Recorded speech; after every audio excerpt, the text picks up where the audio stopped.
Hello guys, this video will start na nandito na kami sa Buscalan.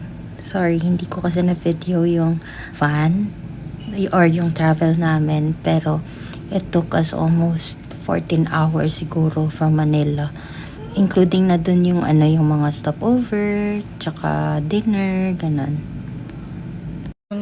Buscalan, kasi ito po yung sa group namin sa van 2.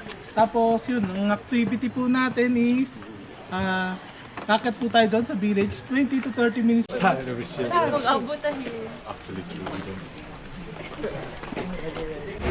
We will start our hike na guys. So yun yung village kung saan doon si Apo Wang-od tsaka yung mga people of Buscalan.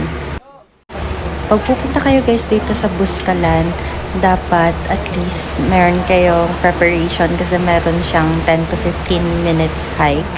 Although hindi naman siya ganun kahirap kasi meron ng bridge. Tsaka sementado na yung mga daan. Tapos hindi na rin siya ganun kahirap kasi parang may mga stairs na din.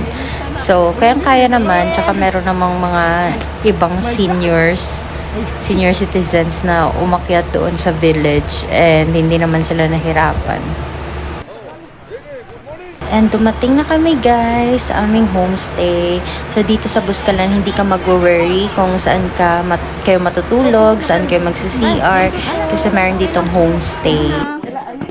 And guys, hindi ko pala na-mention, but kasama namin sa tour si Miss Thea. Yan siya guys. So for our day 1 guys, kasi yung pagdating mo pa lang dito sa Buscalan, doon ka palang magpapalista para magpatato kay Apo Wang-od.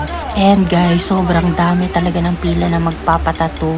So while waiting, merong mga villagers dito, lahat sila babae, na mga nagtatato din sila, mga mambabatok din sila.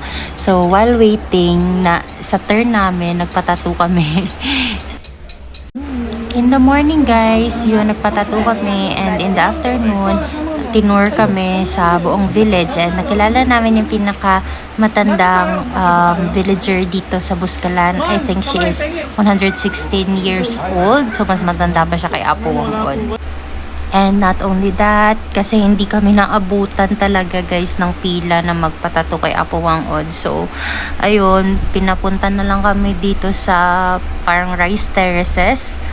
And trivia lang guys, yung mga lalaki pala dito sa Buscalan, sila, yung work nila is mga magsasaka.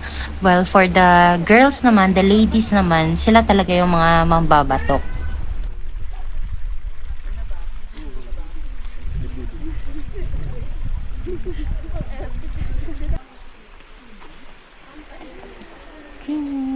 Tubusan mo. Yun o.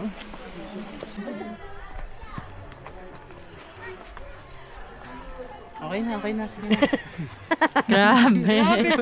Hello guys! Day 2 na namin dito sa Buscalan and thankfully naman kami na yung next sa pila.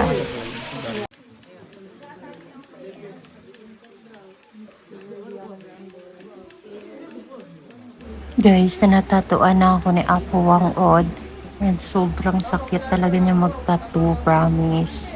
So after mo mag-tattoo, meron kayong photo opportunity.